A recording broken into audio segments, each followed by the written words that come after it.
Hi, and welcome to Untethered with Jenless, the podcast that's here to help you free yourself from the crap that's holding you back so you can claim the life you're meant to live.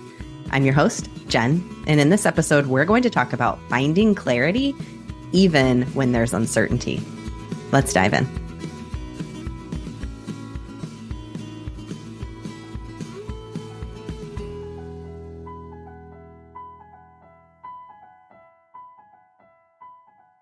Hi, friend, it's Jen. Welcome back to the podcast. Today's episode is a Thursday thread. It's a Thursday thread episode based off of Felicia's episode from Tuesday. So Felicia is a numerologist. She gave me a full-blown numerology report, and I have to share some things about it with you and just some really powerful reflections that I had during our conversation, after our conversation, and some things to thread out that I think are really key about what she talked about. So if you haven't listened to that episode, totally cool. And I think it's really fascinating and one that you would really enjoy listening to, whether before this episode or not. But first, I want to tell you about something that my husband and I did this past weekend here in Oregon. First of all, last weekend, we jumped out and went to the coast randomly. I call him up. It's Saturday. He works on Saturdays right now, and 3:30 p.m. I know he gets off at 4, and I'm like, hey, do you want to go to the coast? And this is an easier decision for us. We don't have children, and our dog just passed away. So it was like, wow, we can really just get away. Like, talk about being untethered. We're suddenly very untethered.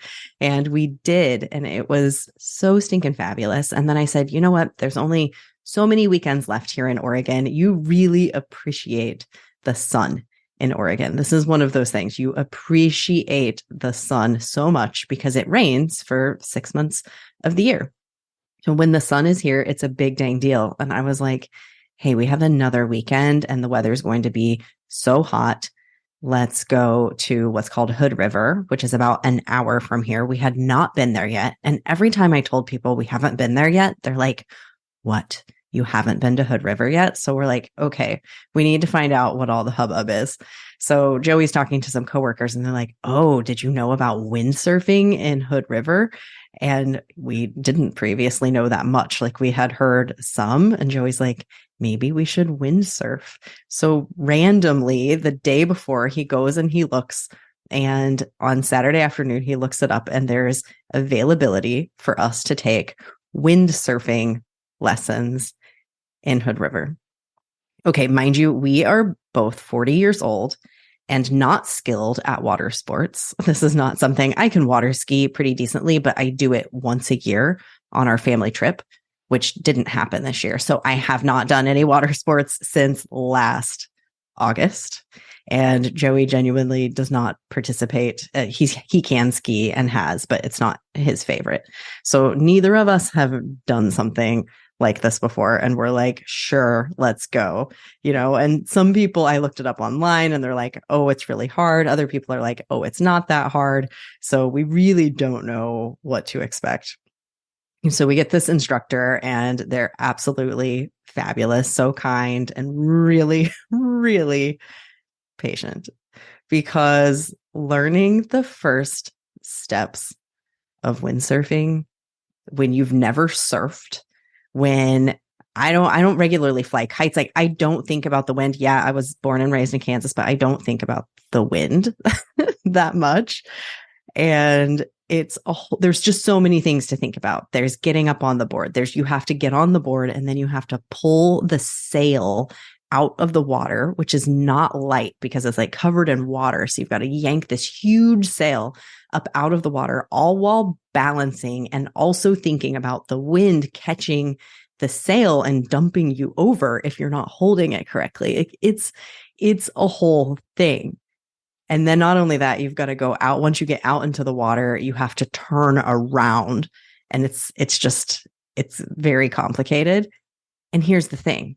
So we're out there learning it, couple of lessons from windsurfing. We're out there and we're learning it.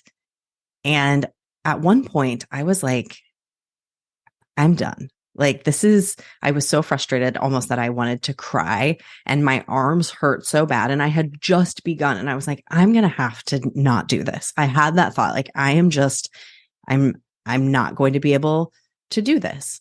But then I saw Joey doing it, and the instructor like told me I was doing a great job. And all of a sudden I was like, okay, I'm going to give this another go. And it was on that next go that I stood up on that board and I yanked that sail up and I got going. And so it's just such a beautiful, there's so many lessons from windsurfing that I could share. And it really comes into this episode from Felicia. I feel like there's a beautiful lesson that I learned that really plays into what she speaks about. So she's a numerologist, and what she does with it, what she's so fascinated about, is that numerology really helps people with one of the biggest things that people struggle with: clarity. And I've asked people over and over and over, and I've asked people in my coaching sessions, and clarity is one of the huge things that people seek. I just don't feel clear on the next steps. I don't feel clear on my purpose. I don't feel clear on exactly what to do, which is much like how I felt with learning how to windsurf. I'm like, I don't understand what I'm supposed to be doing with my hands right now. How am I supposed to be catching the wind right now? Like, I just didn't feel like I understood what to do. And what Felicia feels like numerology helps us to do is to get that little bit of wind in our sails so that we can start to guide ourselves and start to feel what it feels like. Because that was the moment with wind sailing when it was like, I got it. As soon as the wind hit my sail and started to push me, I could feel exactly what I was supposed to do intuitively. All the thinking in the world, I was trying to think it, but as soon as the wind just like caught the sail, I just did it without even thinking, because it just felt really natural once the wind was there and kind of pushing me along. So isn't that interesting? Because I feel like this is the truth for finding our clarity, for following our purpose, for following our path, like how I was floating across this lake with my wind sail. When you begin to follow along the path, when you catch a little bit of wind in your sail and it begins to push you, and when we allow ourselves to just intuitively be guided by what feels great, we're good. But when we start to overthink, y'all, when I would start to overthink, there was one lady, we kept almost running into each other, and we're like coming across the lake, and it's like slow motion. This is like Austin Powers when the guy is getting run over by the steamroller. I felt like this was me coming at somebody with my little surfboard. We're like slowly moving toward each other, but we can't figure out what to do to get out of each other's way. And she yelled at me. She was like, don't even look at me. Just don't even look at me, and you will figure out exactly what to do, and just feel it. And she was so right, because I was looking, she's like, I figured this out a while ago. Like, I can't look at the other person and start freaking out and trying to figure out what to do. She was like, just feel the wind and allow it to guide you. And that was exactly right. So when it comes to our purpose, when it comes to finding clarity, it's a matter of allowing ourselves to be intuitively guided by the wind. Just intuitively guided by your flow, intuitively guided by your joy, by what feels good to you. Boy, did it feel good when the wind hit the sail. When the wind just hit it, it was like, there we go. I'm just flying across this lake. And then all of a sudden I would start overthinking it and it would get shaky again. And that's so natural, right? We're all going along on our paths. And at some points we feel like the wind is like whoosh, and we start moving. And then truly the wind will stop. Like what was working, what was flowing, all of a sudden, for some reason, it just stops. And we get left kind of floundering like, oh my gosh, what am I going to do? And then maybe the wind kicks up again and we all of a sudden feel like we're falling over and we're like really trying to like grapple for something. This is how life works. We're never just totally 100% coasting, as much as we want that. We're never 100% coasting because life is unpredictable like the wind. sometimes we're flowing along and it's going so great. And then we get challenged with something. And what we get to do is find that wind again, keep just adjusting the sail. How do we move the sail just a little bit to the left? And how do we lean in to our happiness, the things that light us up? How do we lean into that light so that it catches again and we begin to flow with the current, begin to catch that wind and begin to start to sail along our path? So I'll take this metaphor all day down all kinds of rabbit holes. And it was so funny because I was having these thoughts too. I was like, wow, so many things that I learned today about myself. First of all, I can be incredibly resilient, as we all can be. Just in that moment that you think you're going to break is the moment that you've got to push forward. And it was with the support of somebody else that I pushed forward. The guide, the instructor was like, Jen, you've got this. You are doing a really great job. You've just got to get the feel for it. And she was right, because on that very next go, I had no problem from then on. It's like riding a bike. I could just yank that sail out of the water and I never fell over again or even got worried about falling over because I knew the feel for it. And so we get to do that in our lives just in that moment where it's like, oh, I'm about to break. That is your breakthrough. When you're about to break, you're about to hit your breakthrough. And so keep going, keep pushing, and move forward on that thing that you really want to do, because you've gotten to this point where you're about to break because you really, really do want what is on the other side. And I genuinely got scared. I was afraid. I was actually afraid. And the first time I fell off the board, I was so afraid. I got water in my nose. Like, it felt like an epic fail. Epic fail. And I just kept getting back up again. And so following your intended path sometimes is going to have some of these bumpy moments, but uncovering your purpose is really kind of like windsurfing. You just keep moving. You keep getting yourself up there. You keep giving it another go. And then eventually you catch the wind and you get moving. And then at some point you lose it and you find yourself kind of floundering. And then at some point you actually have to completely maybe pivot, which is the turnaround, which is legitimately the hardest part of windsurfing because you have to always be downwind. So you actually completely have to turn your board around and turn the sail. And that, like, turning the sail, it really was just the greatest metaphor for life, because I'm like, this is like hoisting all of my effort to make myself turn. And sometimes we're just headed down this path and it's like, we know that we need to pivot, but we're like, no, I'm good. The wind's got me. I'm just going to keep on sailing. But you know that you have to pivot. Eventually you have to pivot. And if you don't, you're going to end up in the dang seaweed, which I ended up in at one point because I got scared and I did not pivot soon enough. I was just like, I'm good. I'm just going to keep sailing.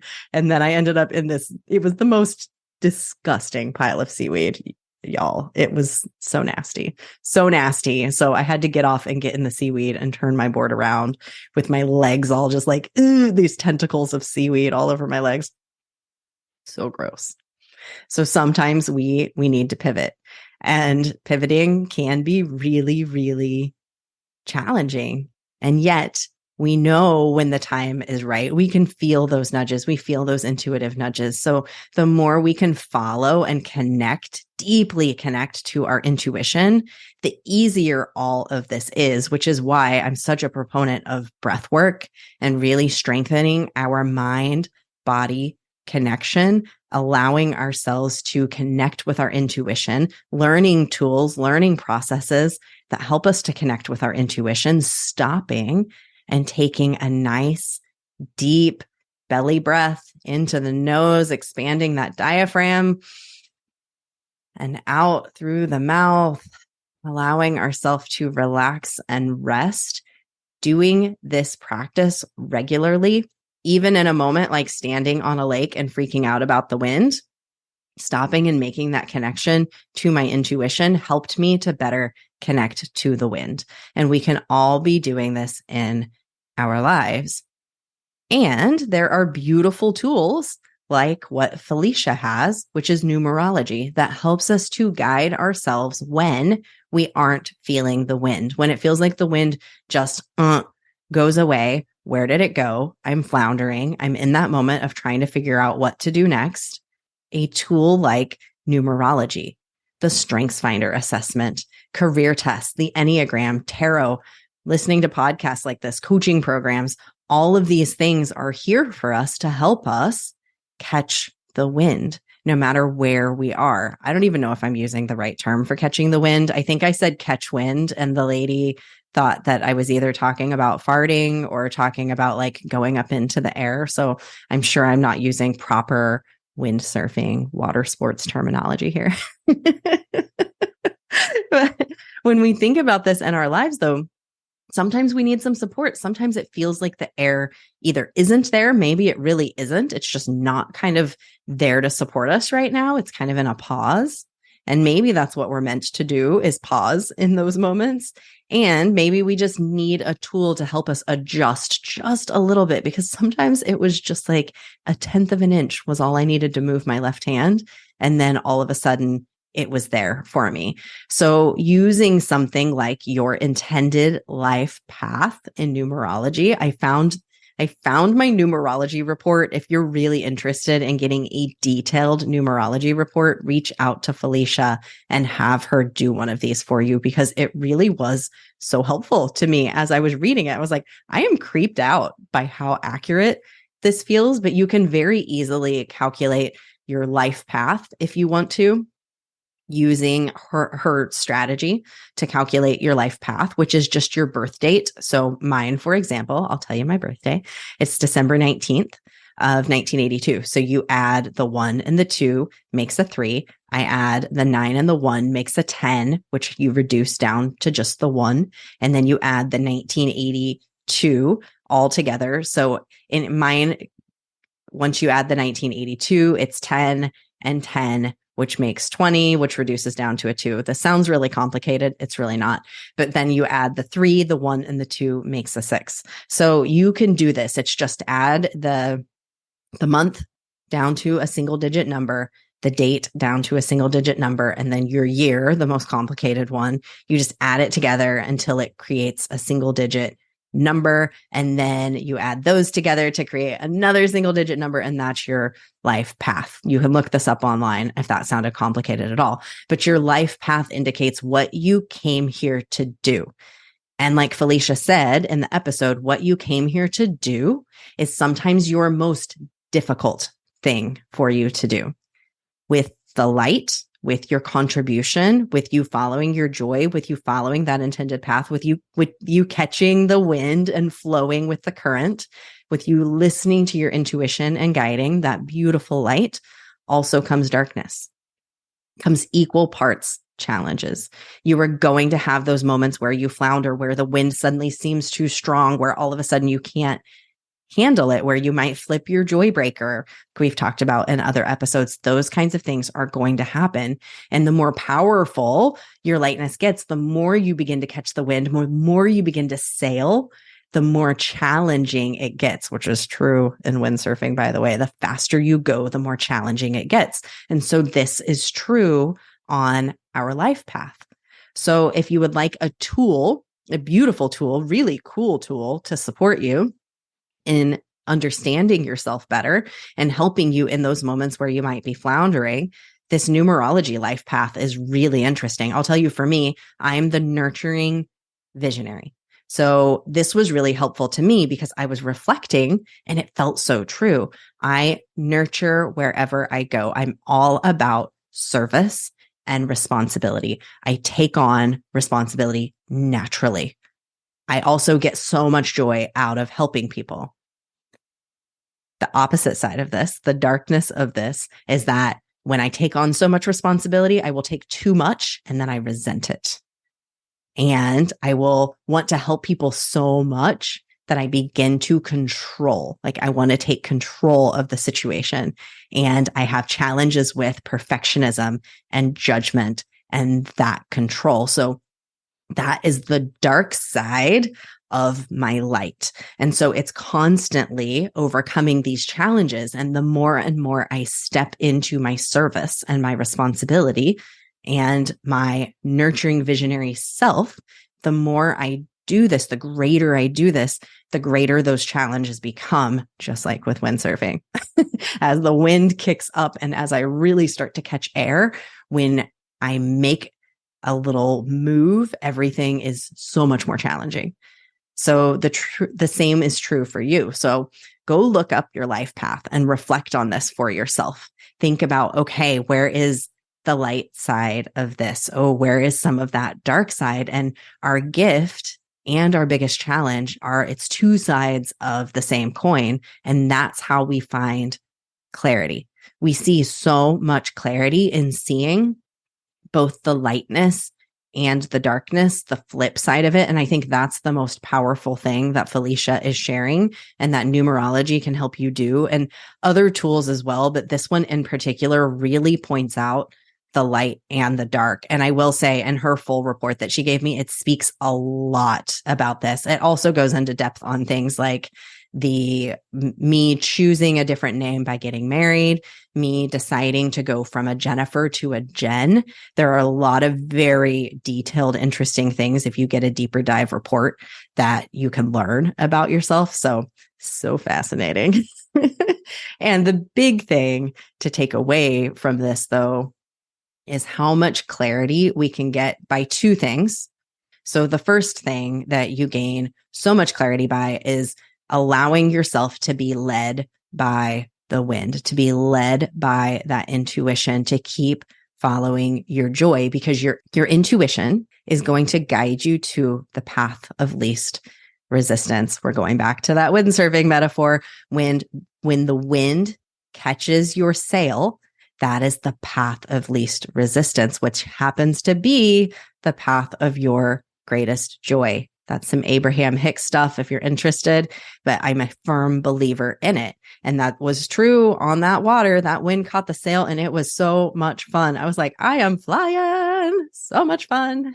Just coasting right along. The more I listened to my intuition, the more that I allowed myself to just feel into that wind, I started to really fly. And that's true with our purpose. That's where we find clarity, is by allowing it to be easy, allowing our intuition to guide us to the next thing. We really trip ourselves up with our dark side, with trying to, in my path, trying to control things too much, take too much responsibility for things, trying to make things too perfect, getting judgy about things. Those are all the things that pull me away from that nice flow. So the second thing to keep in mind, the first thing is to lean into the ease. The second thing is to notice where our dark side is bringing up our challenges, because the biggest progress that we make in this lifetime is by facing those challenges, becoming aware of when we are facing those challenges, and leaning ourselves